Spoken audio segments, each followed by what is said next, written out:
Good morning everyone. ఇంతకు ముందు వీడియోలో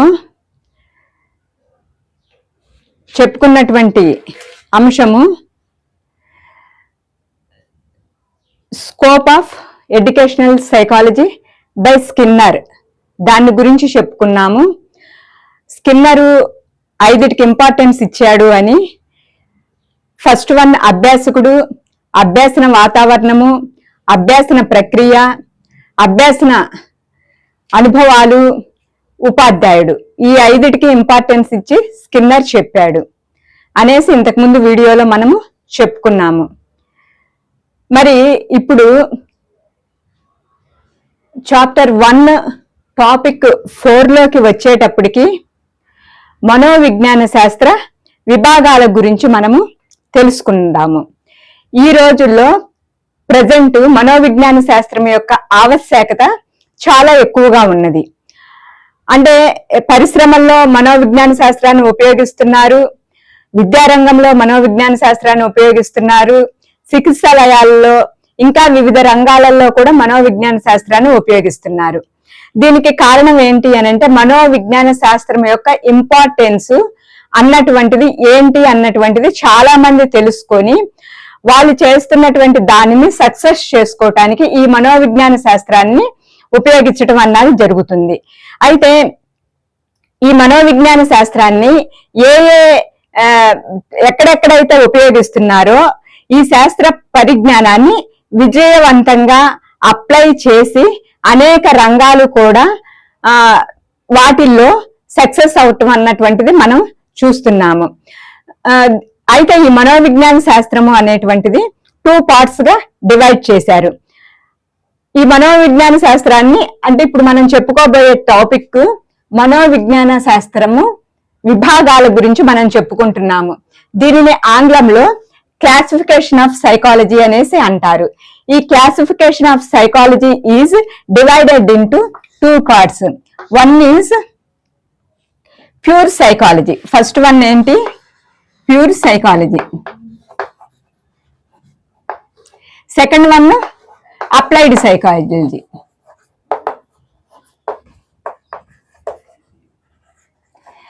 ప్యూర్ సైకాలజీ, అప్లైడ్ సైకాలజీగా సైకాలజీని డివైడ్ చేశారు. అయితే ప్యూర్ సైకాలజీ వేటిని గురించి చెప్తుంది, అప్లైడ్ సైకాలజీ దేని గురించి చెప్తుంది అన్నది మనం తెలుసుకుందాము. దీనిని గురించి తెలుసుకోవటానికి ముందు ఒక చిన్న ఇన్ఫర్మేషన్ ఏంటి అంటే ప్యూర్ సైకాలజీ అన్నటువంటిది లిమిట్ గా ఉంటుంది, అప్లైడ్ సైకాలజీ అన్నటువంటిది లిమిట్లెస్ గా ఉంటుంది. ప్యూర్ సైకాలజీ అన్నటువంటిది కొన్ని సంస్థల్లో మాత్రమే కొన్నిటికి మాత్రమే ఉపయోగిస్తారు, అప్లైడ్ సైకాలజీ అనేటువంటిది అన్నిటికీ ఉపయోగిస్తారు అనేసి మనం చెప్పుకోవచ్చు. ఇక్కడే వీటి యొక్క పేరుల్లోనే దీని యొక్క మీనింగ్ అన్నటువంటిది ఉన్నది. ప్యూర్ సైకాలజీ లిమిట్ గా ఉంటే అప్లైడ్ సైకాలజీ అన్లిమిటెడ్ గా ఉంటుంది. అప్లైడ్ అంటే ఏంటి అని అంటే this is applicable to every branch, A branch కైనా దీన్ని అప్లై చేయొచ్చు అన్నటువంటిది దీని యొక్క ఉద్దేశము. మొట్టమొదట మనము ప్యూర్ సైకాలజీ గురించి తెలుసుకుందాము. ప్యూర్ సైకాలజీ దేని గురించి తెలియపరుస్తుంది అన్నటువంటి దాని గురించి మనం ఇప్పుడు తెలుసుకుందాము. First one pure psychology.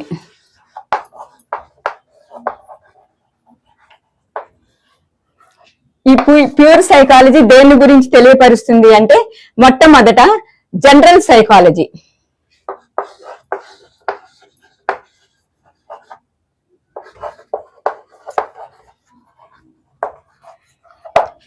General psychology గురించి తెలియపరుస్తుంది.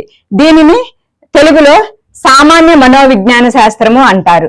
సామాన్య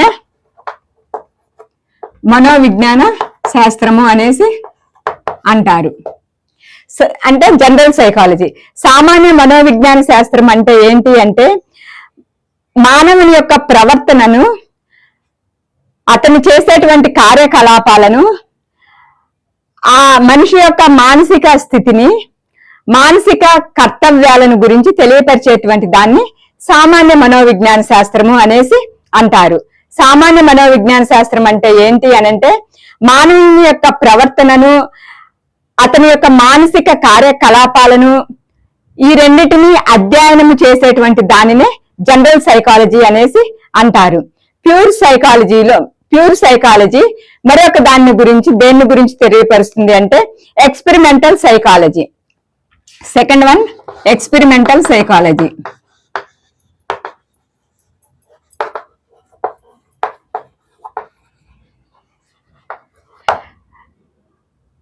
ప్రయోగాత్మక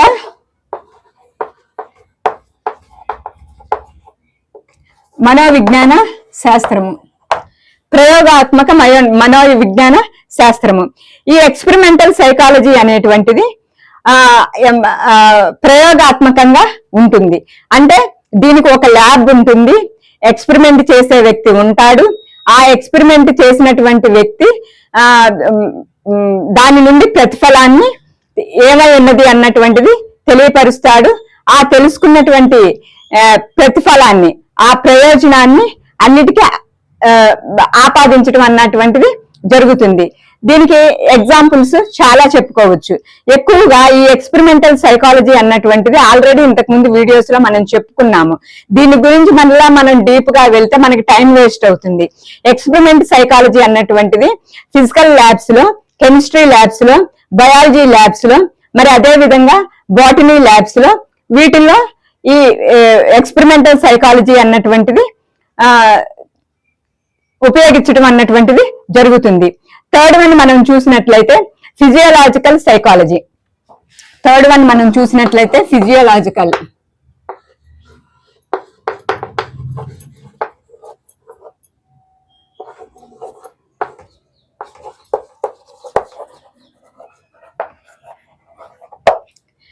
అంటే శరీర ధర్మ శాస్త్రము. శరీర ధర్మ మనోవిజ్ఞాన శాస్త్రము. ఈ ఫిజియోలాజికల్ సైకాలజీ దేని గురించి తెలియపరుస్తుంది అంటే శరీర ధర్మ శాస్త్ర మనోవిజ్ఞాన శాస్త్రాన్ని గురించి తెలియపరుస్తుంది. అంటే శారీరకముగా ఉన్నటువంటి శరీరంలో ఉన్నటువంటి భాగాలు, అవి చేసేటువంటి పనులు, మెదడులోని భాగాలు, నాడీ వ్యవస్థ చేసేటువంటి పనులు, అంటే హ్యూమన్ బాడీకి సంబంధించిన టోటల్ యాక్టివిటీస్ గురించి తెలియపరిచేదాన్ని ఫిజియోలాజికల్ సైకాలజీ అనేసి అంటారు. ఇంకా ఫోర్త్ వన్ మనం చూసినట్లయితే అబ్నార్మల్ సైకాలజీ.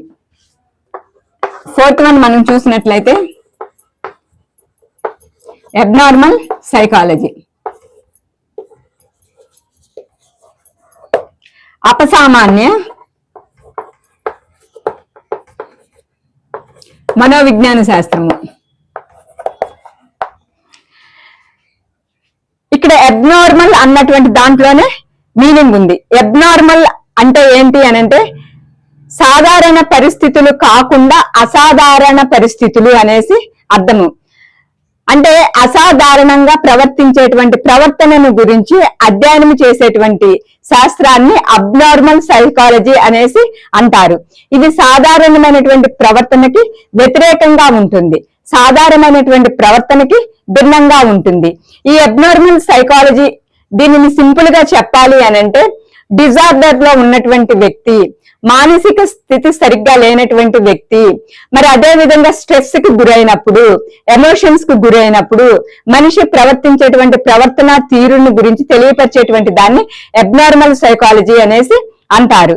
ఈ అబ్నార్మల్ సైకాలజీ అన్నటువంటిది ఎక్కువగా క్లినికల్ సైకాలజీలో, మరి అదే విధంగా హెల్త్ సైకాలజీలో ఉపయోగించడం అన్నటువంటిది జరుగుతుంది.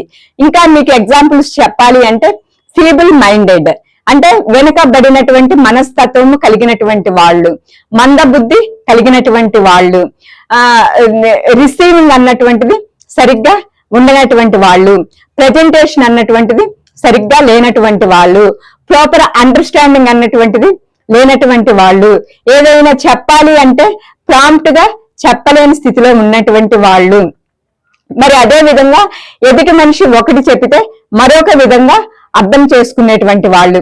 దీనినే ఏమంటారు అంటే అబ్నార్మల్ బిహేవియర్ అంటారు. ఈ అబ్నార్మల్ బిహేవియర్ కలిగినటువంటి వారి గురించి అధ్యయనం చేసేటువంటి శాస్త్రాన్ని అబ్నార్మల్ సైకాలజీ అనేసి అంటారు. ఇంకా నెక్స్ట్ 5th వన్ మనం చూసినట్లయితే సోషల్ సైకాలజీ. 5th వన్ మనం చూసినట్లయితే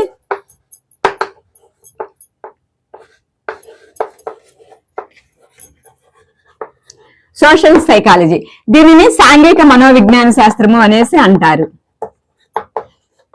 సాంఘిక మనోవిజ్ఞాన శాస్త్రము అనేసి అంటారు.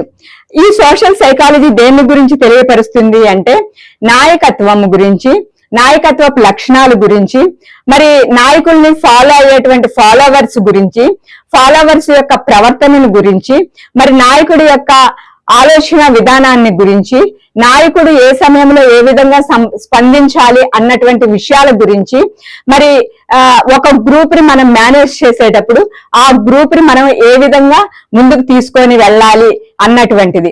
ఈ లక్షణాలన్నిటిని నాయకత్వపు లక్షణాలు అనేసి అంటారు.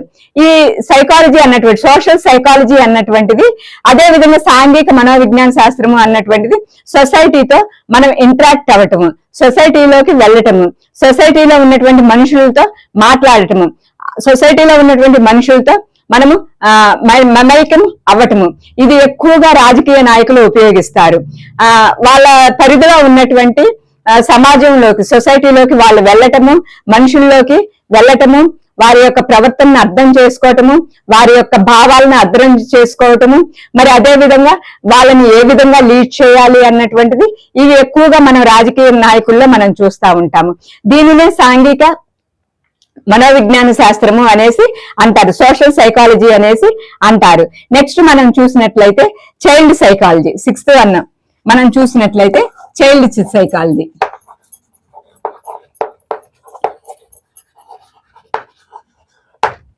బాల మనోవిజ్ఞాన శాస్త్రం.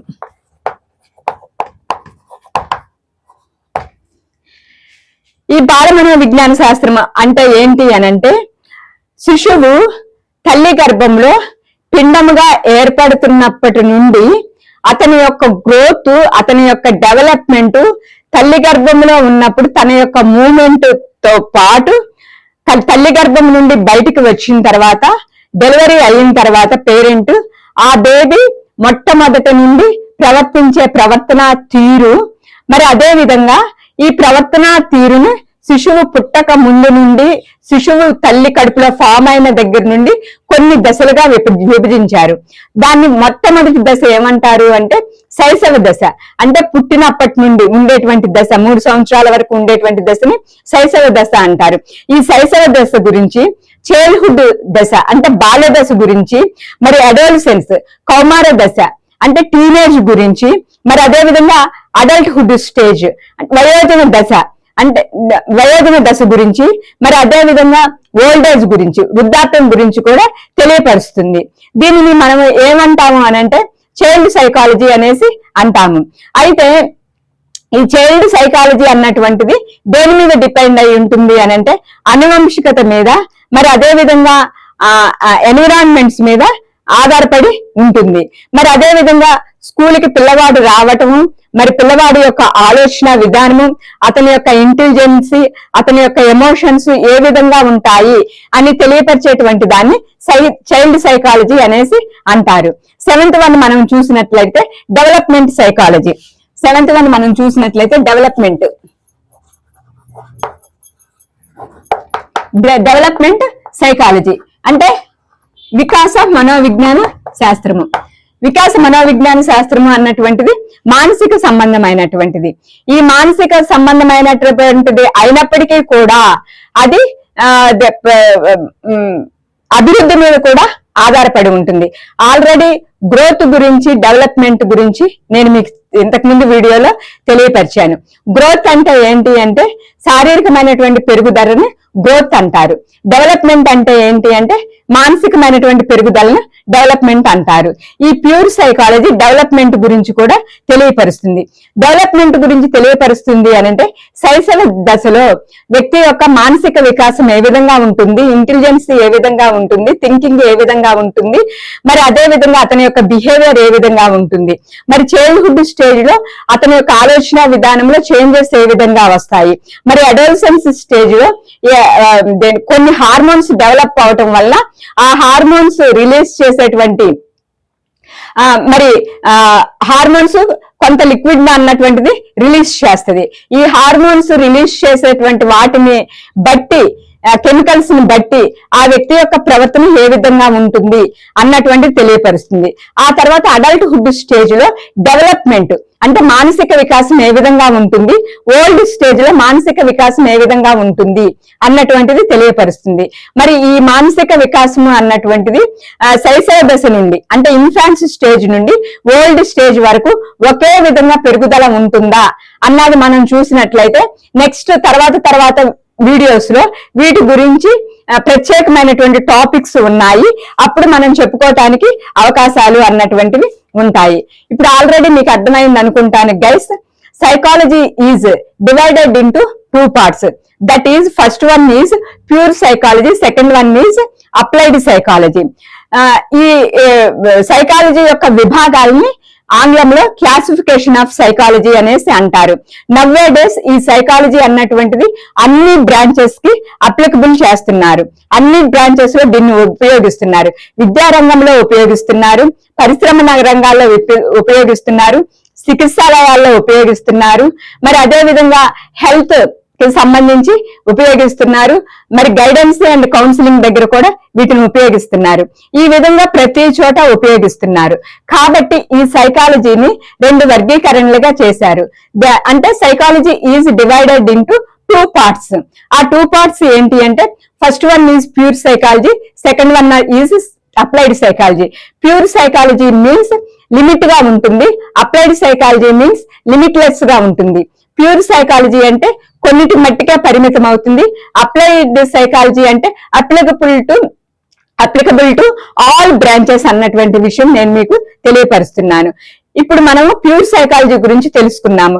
ఈ ప్యూర్ సైకాలజీ దేని గురించి తెలియపరుస్తుంది అంటే జనరల్ సైకాలజీని గురించి, అంటే సామాన్య మనోవిజ్ఞాన శాస్త్రం గురించి, ఎక్స్పెరిమెంటల్ సైకాలజీ గురించి, ఫిజియోలాజికల్ సైకాలజీ గురించి, అబ్నార్మల్ సైకాలజీ గురించి, సోషల్ సైకాలజీ గురించి, చైల్డ్ సైకాలజీ గురించి, మరి అదే విధంగా డెవలప్మెంట్ సైకాలజీ గురించి తెలియపరుస్తుంది. ఇక్కడ చైల్డ్ సైకాలజీ అని అంటే బాల మనోవిజ్ఞాన శాస్త్రము, అంటే చిన్న వయసులో గ్రోత్ ఏ విధంగా ఉంటుంది, అనువంశికత, హెరిడిటీ, ఎన్విరాన్మెంట్స్, వీటన్నిటి గురించి తెలియపరిచింది చైల్డ్ సైకాలజీ. మరి డెవలప్మెంట్ సైకాలజీ అన్నటువంటిది వికాస మనోవిజ్ఞాన శాస్త్రము.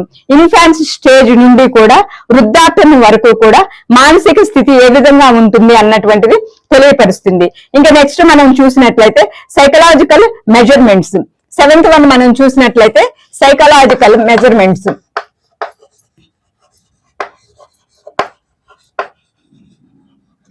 అంటే ఇక్కడ సైకలాజికల్ మెజర్మెంట్స్ అంటే ఏంటి అని అంటే మనిషి యొక్క అభివృద్ధి అంటే గ్రోత్ అన్నటువంటి దాన్ని మనం కొలుస్తాము. అంటే ఏ విధంగా కొలుస్తాము, ఎంత హైట్ పెరిగాడు, ఎంత వెయిట్ పెరిగాడు అన్నటువంటి వాటికి మెజర్మెంట్స్ అన్నటువంటివి ఉంటాయి. కానీ ఇక్కడ మనం చెప్తుంది ఏంటి అంటే సైకలాజికల్ మెజర్మెంట్స్ అంటే మానసిక స్థితి యొక్క అభివృద్ధిని కొలిసేటువంటి పరికరాలు కూడా ఉన్నాయి. ఆ పరికరాలు ఏంటి అనేసి మనం చూసినట్లయితే ఇంటెలిజెన్స్ టెస్టుల ద్వారా, యాప్టిట్యూడ్ టెస్టుల ద్వారా, మరి అదే విధంగా ఇంట్రెస్ట్ టెస్టుల ద్వారా, పర్సనాలిటీ టెస్టుల ద్వారా, అంటే వీటిని ఏమంటారు అంటే పేపర్ పెన్సిల్ టెస్టుల ద్వారా. అంటే ఆ పేపర్ లో కొన్ని స్టేట్మెంట్స్ ఉంటాయి, ఆ స్టేట్మెంట్స్ కి మరి అగ్రీనా, డిజగ్రీనా, లైకా, డిజ్లైకా, లేకపోతే ఒక స్కేల్ అన్నటువంటిది ఉంటది. ఆ స్కేల్ ని 2 point స్కేల్ ఉపయోగిస్తారు, 3 point స్కేల్ ఉపయోగిస్తారు, 4 point స్కేల్ అన్నటువంటిది ఉపయోగిస్తారు. మనం ఉపయోగించినటువంటి స్కేల్ ని బట్టి దానిని అసెస్ చేయటము అన్నటువంటిది జరుగుతుంది. దీనినే ఏమంటారు అంటే సైకలాజికల్ మెజర్మెంట్స్ అనేసి అంటారు. డియర్ గైస్, నేను మీకు చెప్పేది ఏంటి అంటే ఫిజికల్ గ్రోత్ ని ఏ విధంగా మెజర్ చేస్తామో అదే విధంగా మానసిక వికాసాన్ని కూడా మెజర్మెంట్ చెయ్యొచ్చు. ఫిజికల్ గ్రోత్ ని మెజర్మెంట్ చేయటానికి కొన్ని ఎక్విప్మెంట్స్ వాడితే, మరి అదే విధంగా సైకలాజికల్ డెవలప్మెంట్ ని మెజర్ చేయడానికి కొన్ని టెస్టులు వాడతారు. ఆ టెస్టుల్ని ఇంటెలిజెన్స్ టెస్టుల ద్వారా, యాప్టిట్యూడ్ టెస్టుల ద్వారా, యాటిట్యూడ్ టెస్టుల ద్వారా, మరి అదే విధంగా థింకింగ్ టెస్టుల ద్వారా, మెమరీ టెస్టుల ద్వారా, వీటన్నిటి ద్వారా వ్యక్తి యొక్క మానసిక వికాసాన్ని కూడా మెజర్ చేయడానికి అవకాశం ఉన్నది అనేసి నేను తెలియపరుస్తున్నాను. ఈ విధంగా సైకాలజిస్టులు అనేక విషయాల గురించి తర్జన భర్జన పడి మనకంటూ ఒక సబ్జెక్టు అన్నటువంటిది ఇచ్చారు. కాబట్టి మనము ప్యూర్ సైకాలజీ కూడా తప్పకుండా నేర్చుకోవాలి, అప్లైడ్ సైకాలజీ కూడా నేర్చుకోవాలి. ఇంకా నెక్స్ట్ మనం చూసినట్లయితే ఇందులో second one applied psychology.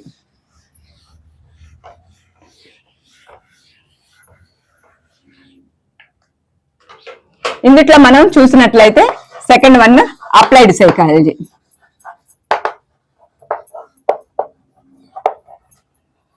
Applied psychology అంటే నేను మీకు ఆల్రెడీ చెప్పా, applicable to any branch, A branch కైనా కానీ దాన్ని అప్లికబుల్ చేయొచ్చు.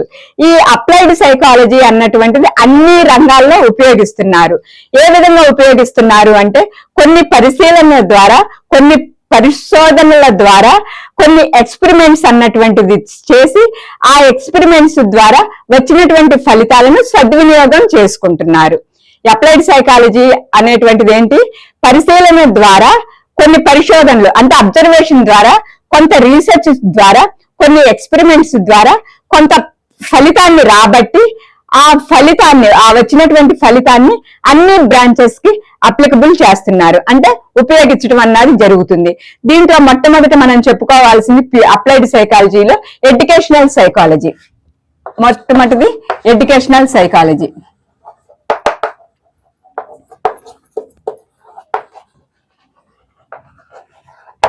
ఎడ్యుకేషనల్ సైకాలజీ అంటే ఏంటి అని అంటే విద్యా మనోవిజ్ఞాన శాస్త్రము. అంటే సైకాలజీలో మనము నేర్చుకున్నటువంటి అబ్జర్వేషన్ ని, రీసెర్చ్ ని, ఎక్స్పెరిమెంట్స్ ని, వాటి ద్వారా వచ్చినటువంటి ప్రతిఫలాలని మనము ఎడ్యుకేషన్ కి ఆపాదించడము, ఎడ్యుకేషన్ కి అప్లికబుల్ చేయటము, దీనినే ఎడ్యుకేషనల్ సైకాలజీ అనేసి అంటారు. అంటే ఎడ్యుకేషనల్ సైకాలజీలో ఏమేమి తెలియపరుస్తుంది? స్టూడెంట్స్ గురించి, స్టూడెంట్స్ లో ఉన్న ఇండివిజువల్ డిఫరెన్సెస్ గురించి, వాళ్ళ యొక్క ఐక్యూ గురించి, వాళ్ళ యొక్క థింకింగ్ గురించి, వాళ్ళ యొక్క యాటిట్యూడ్ గురించి, వాళ్ళ యొక్క యాప్టిట్యూడ్ గురించి, వారి యొక్క ప్రవర్తన గురించి, వారి యొక్క ఆలోచన విధానము ఏ సమయం మందు ఎలాగుంటుంది అన్నటువంటి దాని గురించి, మరి అదే విధంగా వాళ్ళ యొక్క ఎమోషన్స్ గురించి, వీటన్నిటిని గురించి ఎడ్యుకేషనల్ సైకాలజీ తెలియపరుస్తుంది. క్లాస్ రూమ్ లో ఉన్నటువంటి ఇంత డిఫరెంట్ మైండ్స్ ఉన్నటువంటి స్టూడెంట్స్ ఉన్నటువంటి క్లాస్ రూమ్ లో టీచర్ ఏ విధంగా విద్యాబోధన చెయ్యాలి అనేటువంటి దానికి తెలుసుకోవడానికి టీచర్ కి ఉపయోగపడుతుంది. సెకండ్ వన్ మనం చూసినట్లయితే ఇండస్ట్రియల్ సైకాలజీ. సెకండ్ వన్ చూసినట్లయితే ఇండస్ట్రియల్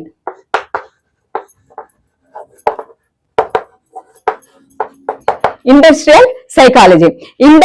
ఇండస్ట్రియల్ సైకాలజీ అంటే ఏంటి అని అంటే పారిశ్రామిక మనోవిజ్ఞాన శాస్త్రము.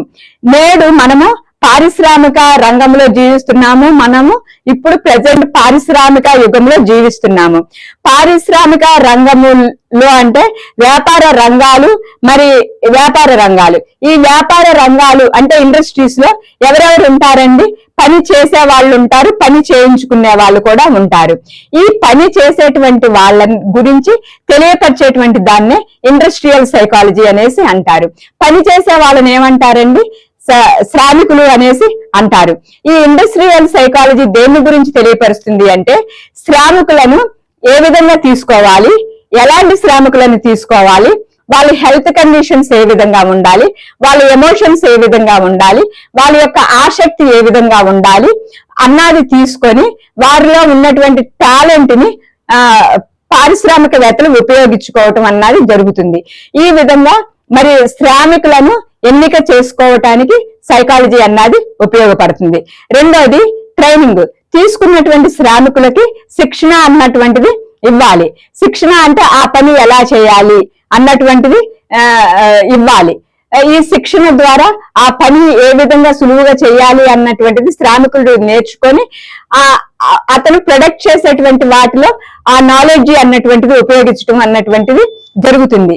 అయితే ఇక్కడ శ్రామికులను తీసుకునేటప్పుడు మరి ముఖ్యంగా వాళ్ళ యొక్క మైండ్ సెట్ ఏ విధంగా ఉంది, వాళ్ళ యొక్క నర్వస్ సిస్టమ్ ఏ విధంగా ఉంది మరి అదే విధంగా వాళ్ళ యొక్క ఫింగర్స్, వేన్స్ ఇవన్నీ కోఆర్డినేషన్ ఏ విధంగా ఉన్నది, మైండ్ మరి హ్యాండ్స్ చేస్తున్న చేతుల యొక్క కోఆర్డినేషన్ ఏ విధంగా ఉంది, మరి అదే విధంగా పని చేస్తున్నంతసేపు మైండ్ ఎంతసేపు పెట్టగలుగుతాడు, ఇవన్నీ కూడా చూసి శ్రామికుల్ని ఏ విధంగా సెలెక్ట్ చేసుకోవాలి అన్నటువంటిది ఇండస్ట్రియల్ సైకాలజీ తెలియపరుస్తుంది.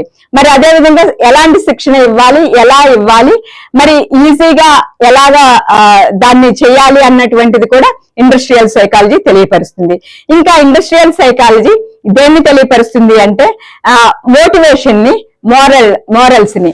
అంటే మోటివేషన్ అని అంటే ఒకరిని ఒకరు మోటివేట్ చేసుకోవటము, ఒకరిని ఒకరు ఎంకరేజ్ చేసుకోవటము, ఏ విధంగా ప్రొడక్ట్ ఎక్కువగా ఉత్పత్తి చేయాలి, ప్రొడక్ట్ లో యొక్క నాణ్యత ఏ విధంగా ఉండాలి, ఈ ప్రొడక్ట్ ని ఏ విధంగా మనము సొసైటీకి ఇంట్రడ్యూస్ చేయాలి, ఈ ప్రొడక్ట్ లో ఉన్నటువంటి అడ్వాంటేజ్ ఏంటి, డిసడ్వాంటేజ్ ఏంటి అన్నటువంటి వీటన్నిటిని గురించి తెలియపరిచేటువంటి దాన్ని ఇండస్ట్రియల్ సైకాలజీ అనేసి అంటారు.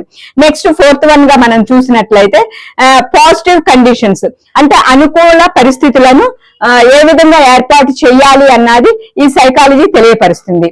అనుకూల పరిస్థితులు అంటే ఏంటి అనంటే ప్రతి పరిశ్రమల్లో అనుకూలమైనటువంటి పరిస్థితులు ఉండవు, అననుకూలంగా ఉంటాయి. ఏ విధంగా అంటే శ్రామికుడు రెస్ట్ తీసుకోవటానికి అవకాశాలు ఉండవు, శ్రామికుడికి 8 hours కంటే ఎక్కువగా వర్క్ లోడ్ అన్నటువంటిది ఇవ్వటం అన్నది జరుగుతుంది. అదే విధంగా శ్రామికులు పనిచేస్తున్నటువంటి ఆ పరిశ్రమల్లో లైటింగ్ సరిగ్గా ఉండదు, కొన్ని చోట్ల వెంటిలేషన్ సరిగ్గా ఉండదు, కొన్ని చోట్ల ఎయిర్ అన్నటువంటిది సరిగ్గా ఉండదు. మరి ఇలాంటి పరిస్థితుల్లో ఏ విధంగా పరిశ్రమలు నిర్మించబడాలి, శ్రామికుడికి యాజమాన్యం ఏ విధంగా కోఆపరేట్ చేయాలి, ఆ పరిశ్రమల యొక్క విడ్త్ ఎంత ఉండాలి, వెంటిలేషన్ ఏ విధంగా ఉండాలి, ఎయిర్ ఏ విధంగా ఉండాలి, అక్కడ మిషనరీస్ ఏ విధంగా ఉండాలి అన్నటువంటి దాన్ని గురించి తెలియపరుస్తుంది. అంటే అనుకూలమైనటువంటి పరిస్థితులు పరిశ్రమల్లో ఏ విధంగా ఏర్పాటు చేయాలి అన్నటువంటిది ఇండస్ట్రియల్ సైకాలజీ తెలియపరుస్తుంది. నెక్స్ట్ 5th వన్ మనం చూసినట్లయితే రెడ్యూస్ ద యాక్సిడెంట్స్. అంటే ఎక్కువగా పరిశ్రమల్లో యాక్సిడెంట్స్ జరుగుతాయి. అంటే ఏ విధంగా అంటే ఫైర్ అన్నటువంటిది జరిగిద్ది. ఒక్కొక్కసారి ఆ మిషన్స్ లో శ్రామికుల యొక్క చేతులు కట్ అవటం, ఫింగర్స్ కట్ అవటం అన్నది జరిగిద్ది.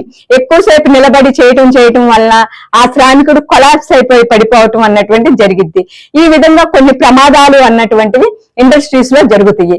అయితే ఈ ప్రమాదాలను ఏ విధంగా నివారించాలి, ఈ ప్రమాదాలను ఏ విధంగా తగ్గించాలి, ఏ విధంగా నివారించాలి, అసలు ప్రమాదాలు అనేవి జరగకుండా ఉండాలి అని అంటే ఆ పరిశ్రమలను నడుపుతున్నటువంటి పారిశ్రామికవేత్తలు ఎలాంటి ఎక్విప్మెంట్ ప్రొవైడ్ చేయాలి, ఎలాంటి వాతావరణం ప్రొవైడ్ చేయాలి అన్నటువంటి దానిని గురించి ఈ ఇండస్ట్రియల్ సైకాలజీ తెలియపరుస్తుంది. ఇంకా ఇండస్ట్రియల్ సైకాలజీ దేని గురించి తెలియపరుస్తుంది అని అంటే పరిశ్రమల్లో ఉన్న సామరస్యాన్ని. అంటే ఒక పరిశ్రమకి అనుకూలమైనటువంటి వాతావరణము, అంటే పాజిటివ్ కాంట్రాక్ట్స్ అన్నటువంటివి, ఒకరికి ఒకరు ఒక పరిశ్రమ మరి ఒక పరిశ్రమ ఇలాగ ఒక ఇండస్ట్రీ మరి ఒక ఇండస్ట్రీ కోఆపరేట్ చేసుకొని ప్రొడక్ట్ ఏ విధంగా చేయాలి అన్నటువంటిది దాన్ని గురించి కూడా ఇండస్ట్రియల్ సైకాలజీ తెలియపరుస్తుంది. ఇప్పుడు పరిశ్రమల్లో సామరస్యము అనేది ఫర్ ఎగ్జాంపుల్ నేను ఒక ప్రొడక్ట్ ని చేస్తున్నాను, ఇంకొక పరిశ్రమ సేమ్ అదే ప్రొడక్ట్ చేస్తుంది, ఇంకొక పరిశ్రమ కూడా సేమ్ అదే ప్రొడక్ట్ చేస్తా ఉంటే ప్రొడక్షన్ ఎక్కువగా అయిపోతుంది, దాని యొక్క వాల్యూ పడిపోయిద్ది. అంతేకాకుండా పెట్టిన పెట్టుబడి కూడా తిరిగి రాదు. అందువల్ల పరిశ్రమల మధ్యన పరిశ్రమలను రన్ చేస్తున్నటువంటి యాజమాన్యం మధ్యన సామరస్యము ఉండే విధంగా ఏ విధంగా ఉండాలి అన్నది ఈ ఇండస్ట్రియల్ సైకాలజీ తెలియపరుస్తుంది. ఇంకా నెక్స్ట్ మనం ప్యూర్ సైకాలజీ, అప్లైడ్ సైకాలజీ దేని గురించి తెలియపరుస్తుంది అంటే క్లినికల్ సైకాలజీ గురించి తెలియపరుస్తుంది. క్లినికల్ సైకాలజీ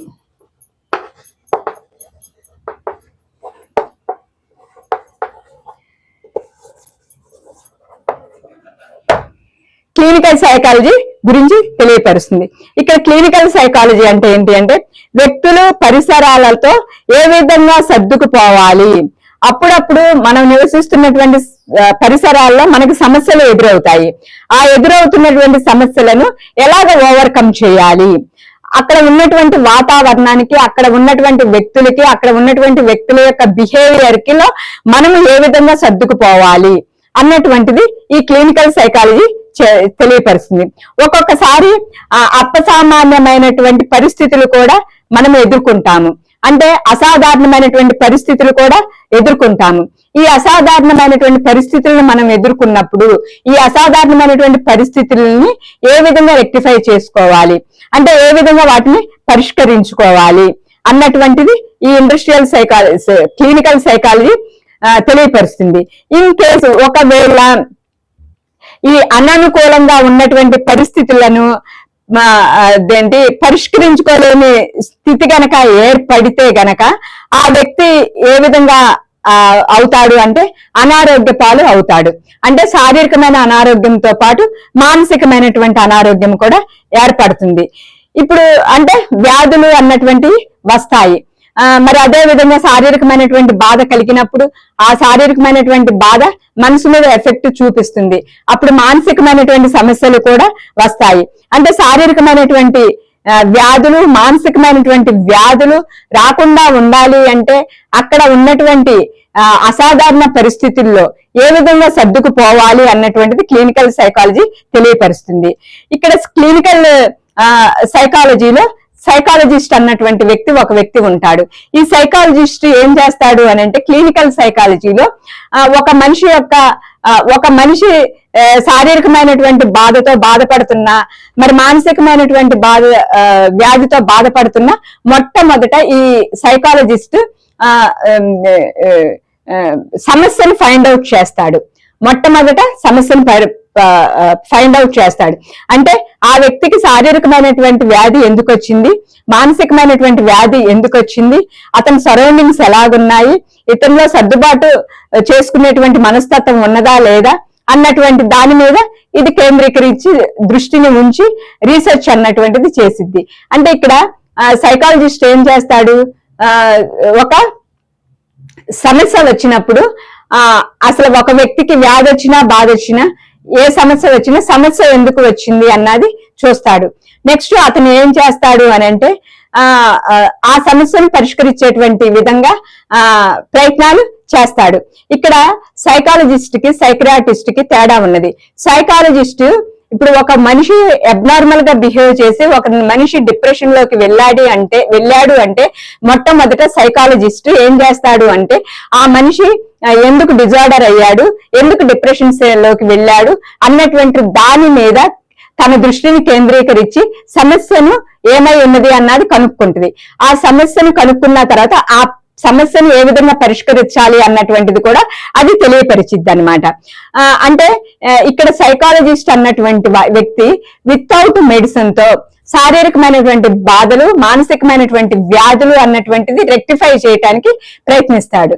ఎప్పుడైతే సైకాలజిస్ట్ ఆ విధంగా చేయలేకపోతాడో, ఇప్పుడు ఫర్ ఎగ్జాంపుల్ హార్మోన్స్ ఉన్నాయి, హార్మోన్స్ కొన్ని కెమికల్స్ ని రిలీజ్ చేస్తుంది. అదే విధంగా శరీరంలో కొన్ని గ్లాండ్స్ ఉన్నాయి, ఆ గ్లాండ్స్ ఆయా సమయాల యందు ఏమి కెమికల్ రిలీజ్ చేయాలి, ఎంత రిలీజ్ చేయాలి అన్నటువంటి దాని ప్రకారం అది చేస్తేనే మనిషి ఆరోగ్యవంతంగా ఉంటాడు. ఒకవేళ ఈ గ్లాండ్స్, ఈ హార్మోన్స్ రిలీజ్ చేసేటువంటి కెమికల్స్ ఎక్కువగా ఉండినా గానీ మనిషి శారీరకమైనటువంటి వ్యాధితో పాటు మానసికమైనటువంటి వ్యాధి కూడా కలుగుతుంది. మరి అదే విధంగా మానసిక వ్యాధి ఎక్కువగా బ్రెయిన్ లో కొన్ని కెమికల్స్ రిలీజ్ అవుతాయి. ఈ కెమికల్స్ ఎక్కువగా రిలీజ్ అవటం వల్ల అతని యొక్క మానసిక స్థితి సరిగ్గా ఉండదు.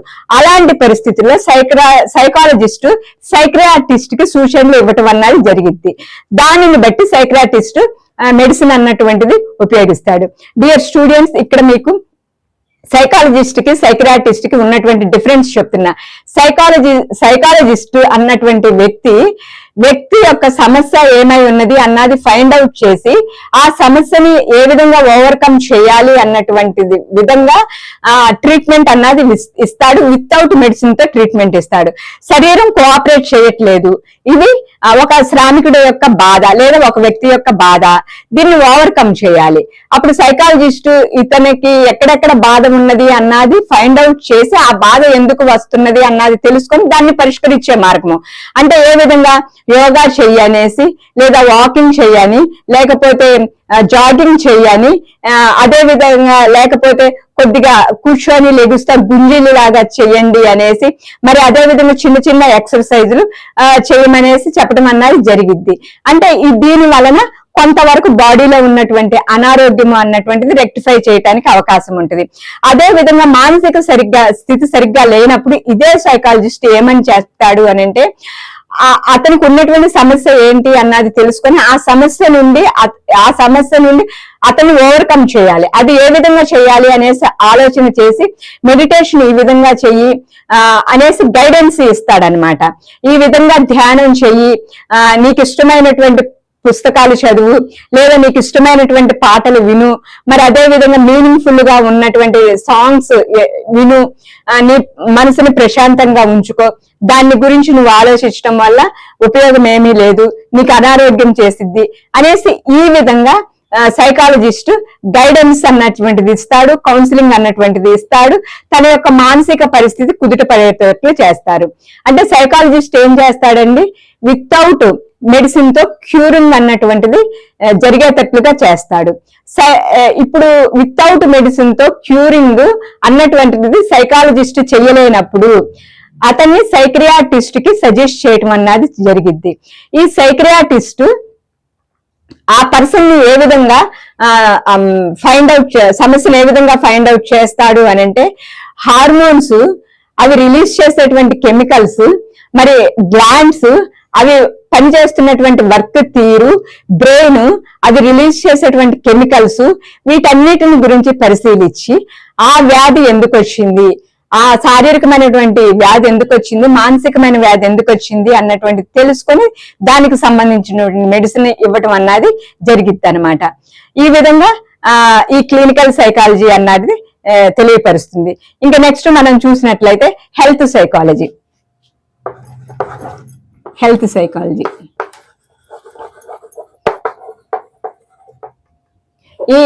ఇప్పుడే క్లినికల్ సైకాలజీలోని హెల్త్ సైకాలజీ గురించి కూడా చెప్పాను.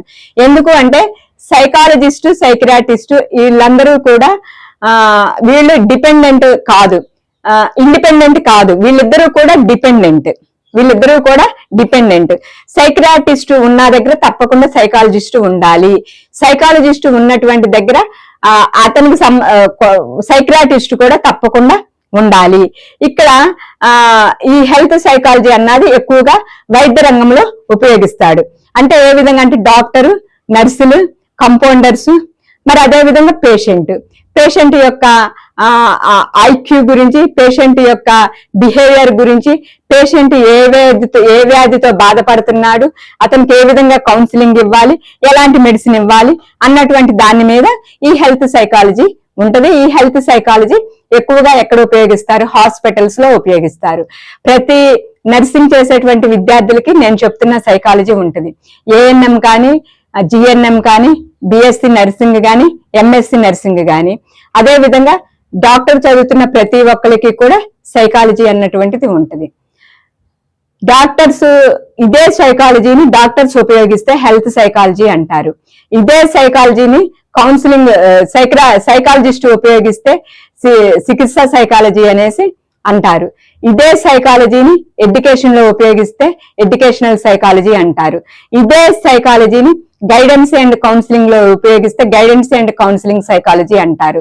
ఇదే సైకాలజీ ఇండస్ట్రియల్ లో ఉపయోగిస్తే ఇండస్ట్రియల్ సైకాలజీ అంటారు. ఇక్కడ టోటల్ గా నేను మీకు చెప్పేది అంటే సైకాలజీ అంటే ఒక్కటే ఉంటుంది. ఈ సైకాలజీని మనం ఎక్కడ ఉపయోగిస్తామో, దేంట్లో ఉపయోగిస్తామో ఆ పేరుతో పిలుస్తారు అంతే. ఇప్పుడు చెప్తున్నటువంటిది హెల్త్ సైకాలజీలో ఎవరుంటారండి? డాక్టర్ ఉంటాడు, నర్సులు ఉంటారు, మరి కంపౌండర్స్ ఉంటారు, పేషెంట్ ఉంటారు. మరి అదే విధంగా అదేంటి క్లినికల్ సైకాలజీలో ఎవరుంటారండి? సైకాలజిస్ట్ ఉంటాడు, ఇంకెవరుంటాడండి? అదేంటి పేషెంట్ ఉంటారు. అక్కడ పేషెంట్ ఉంటారు, ఇక్కడ పేషెంట్ ఉంటారు. మనం అప్లై చేసేటువంటి విధానాన్ని బట్టి ఇది ఉంటుంది. దీనికి ఇంకొక ఎగ్జాంపుల్ హెల్త్ సైకాలజీ. ఇప్పుడు క్షయ ఉంది, హెచ్ఐవి ఉంది, డయాబెటీస్ ఉన్నది, క్యాన్సర్ అన్నటువంటిది ఉన్నది. వీళ్ళకి మనము మనోధైర్యాన్ని ఇవ్వాలి. అంటే ఏం చేయాలి? డాక్టర్స్ వాళ్ళతో మంచిగా ఉండాలి, నర్సులు వారితో మంచిగా ఉండాలి, వాళ్ళతో మాట్లాడే విధానం అన్నది ఉండాలి. మీకు ఇది ఇంతే, ఇంక ఇది పోదు, ఇది శాశ్వతంగా ఉంటది, ఇది చచ్చిపోయేంత వరకు పోదు అన్న మాటలు చెప్పకూడదు. తగ్గిపోయిద్ది, త్వరగా కోలుకుంటా అన్న ధైర్యపు మాటలు చెప్పాలి. ఇప్పుడు నేను మీకు చెప్పినటువంటి దాంట్లో what is difference between health psychology and clinical psychology? Health psychology and clinical psychology, ఈ రెండింటికి ఉన్న డిఫరెన్స్ ఏంటి అన్నటువంటిది మీకు తెలియపరిచాను. నెక్స్ట్ మనం చూసినట్లయితే యోగా సైకాలజీ. 5 యోగా సైకాలజీ.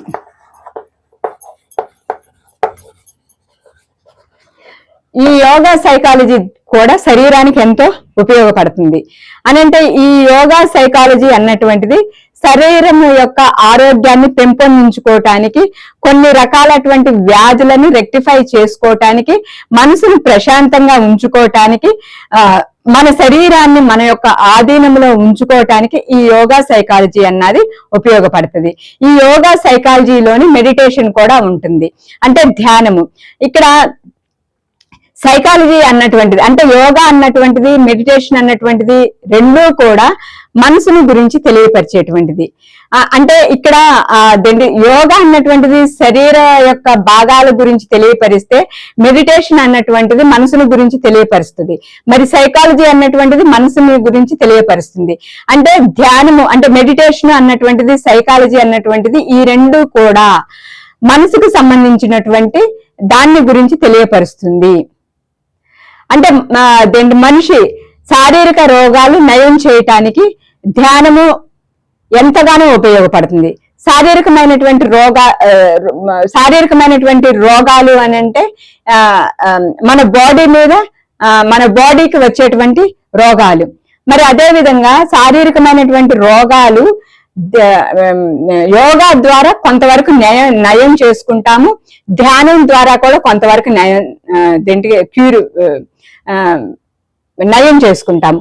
మరి అదే విధంగా మెడిటేషన్ అన్నటువంటిది కూడా మానసికమైనటువంటి వ్యాధులను తగ్గించుకోవటానికి, స్ట్రెస్ నుండి ఓవర్కమ్ చేసుకోవటానికి, మరి అదే విధంగా మనకు ఉన్నటువంటి టెన్షన్స్ అన్నిటిని నుండి కూడా మనం బయటపడటానికి ఈ యోగా అన్నటువంటిది, మెడిటేషన్ అన్నటువంటిది రెండూ ఉపయోగపడతాయి.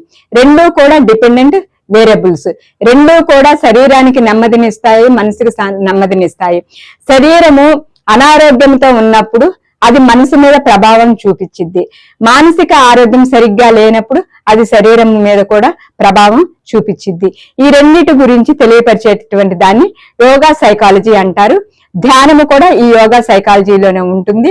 ధ్యానము అన్నటువంటిది, మరి సైకాలజీ అన్నటువంటిది రెండూ కూడా మనసుకు సంబంధించినటువంటిది అనేసి మనం చెప్పొచ్చు. ఇంక చివరిగా మనం చూసినట్లయితే గైడెన్సీ and counselling. గైడెన్సీ and counselling. గైడెన్సీ and counselling అంటే వ్యక్తి తనకు తగిన ఉద్యోగాన్ని ఏ విధంగా ఎన్నుకోవాలి, తను చేస్తున్నటువంటి ఉద్యోగంలో ఏ విధంగా రాణించాలి, తను చేస్తున్నటువంటి జాబ్ని, పనిని తను ఏ విధంగా ఉపయోగించాలి అన్నటువంటిది తెలియపరుస్తుంది. అంటే ఇక్కడ ప్రతి మనిషికి అభిరుచులు ఉంటాయి, సామర్థ్యాలు ఉంటాయి, మూర్తిమత్వం అన్నటువంటిది ఉంటుంది. అంటే తన యొక్క సామర్థ్యాలు ఉపయోగించి తన యొక్క అభిరుచులకు అనుకూలంగా తన యొక్క పర్సనాలిటీ డ్యామేజ్ అవ్వకుండా తన యొక్క పర్సనాలిటీని డెవలప్ చేసుకుంటూ ఒక వృత్తిలో వ్యక్తి రాణించాలి అన్నటువంటి దానికి ఈ గైడెన్సీ అండ్ కౌన్సిలింగ్ అన్నటువంటిది బాగా ఉపయోగపడుతుంది. దీనికి ఒక ఎగ్జాంపుల్ నేను చెప్తున్నాను. ఇప్పుడు టీచర్ ఉన్నారు, అతను బాగా చెప్పలేనటువంటి వ్యక్తి. అంటే అతను టీచింగ్ మెథడ్స్ యూజ్ చేయటం రాదు, మరి ప్రాపర్ గా ప్రెజెంటేషన్ చేయటం రాదు, తన యొక్క లాంగ్వేజ్ భాష కూడా ప్రాపర్ గా ఉండదు. ఇలాంటి వ్యక్తిని మనం డిసప్పాయింట్ చేయొచ్చా? చేయకూడదు. చేయకుండా అతన్ని మేనేజ్మెంట్ ఏమనాలి అంటే, నువ్వు చెప్పగలుగుతావు, నీకు చక్కటి వాగ్దాటి ఉన్నది, స్పష్టంగా నువ్వు మాట్లాడగలుగుతావు, నువ్వు చక్కగా ప్రజెంట్ చేయగలుగుతావు, నీకు నాలెడ్జ్ ఉంది, మంచి మెథడ్స్ అన్నటువంటివి యూజ్ చేయగలుగుతావు, అవి నీలో ఉన్న శక్తి సామర్థ్యాలు వాటన్నిటిని బయటికి తీయి అని ఈ విధంగా మనం గైడెన్స్ ఇచ్చినట్లయితే, ఈ విధంగా కౌన్సిలింగ్ ఇచ్చినట్లయితే అతను తను చేస్తున్నటువంటి ఉద్యోగాల్లో సక్సెస్ అవుతాడు. ఈ విధమైనటువంటి గైడెన్స్ ని, ఈ విధమైనటువంటి కౌన్సిలింగ్ ని వ్యక్తి తనకు తానుగా కూడా చేసుకోగలగాలి అన్నమాట. తనకు తానుగా ఏ విధంగా చేసుకోవాలి అన్నటువంటిది మనం మెథడ్స్ ఆఫ్ సైకాలజీ చెప్పుకునేటప్పుడు వాటిల్లో వస్తుంది. ఆ వీడియోలో నేను మీకు చెప్తాను. డియర్ గైస్, ఇప్పుడు మీకు అర్థమైంది కదా, అప్లైడ్ సైకాలజీ అంటే దేనిని గురించి తెలియపరుస్తుంది. అంటే అప్లైడ్ సైకాలజీ అన్నటువంటిది దేని గురించి తెలియపరుస్తుందండి?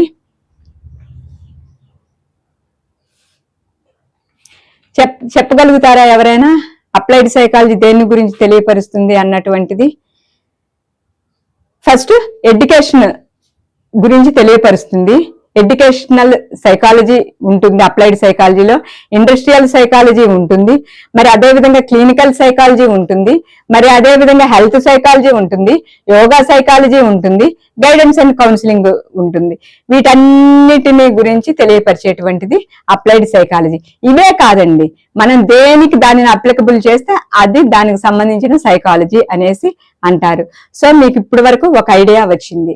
ఏ విధంగా అన్నది మనం చూసినట్లయితే, సైకాలజీ అంటే classification of psychology is divided into 2 parts. That is first one is pure psychology, second one is applied psychology. Pure psychology దేని గురించి తెలియపరుస్తుంది అన్నది ఆల్రెడీ నేను చెప్పాను. అప్లైడ్ సైకాలజీ దేని గురించి తెలియపరుస్తుంది అన్నది నేను మీకు తెలియపరిచాను. ఇప్పుడు మీరు నేర్చుకున్నటువంటి ఈ సబ్జెక్టు మీరు ఏ విధంగా అప్లై చేసుకోవాలి, ఇతరులకు ఏ విధంగా అప్లై చేయాలి, మీరు చేస్తున్నటువంటి వృత్తిలో దానిని ఏ విధంగా అప్లై చేయాలి అన్నటువంటి దాన్ని మీరు నేర్చుకోగలరనేసి ఆశిస్తున్నాను. నెక్స్ట్ వీడియోలో మనము మెథడ్స్ ఆఫ్ సైకాలజీ అన్నది చెప్పుకుందాము. Thank you to all.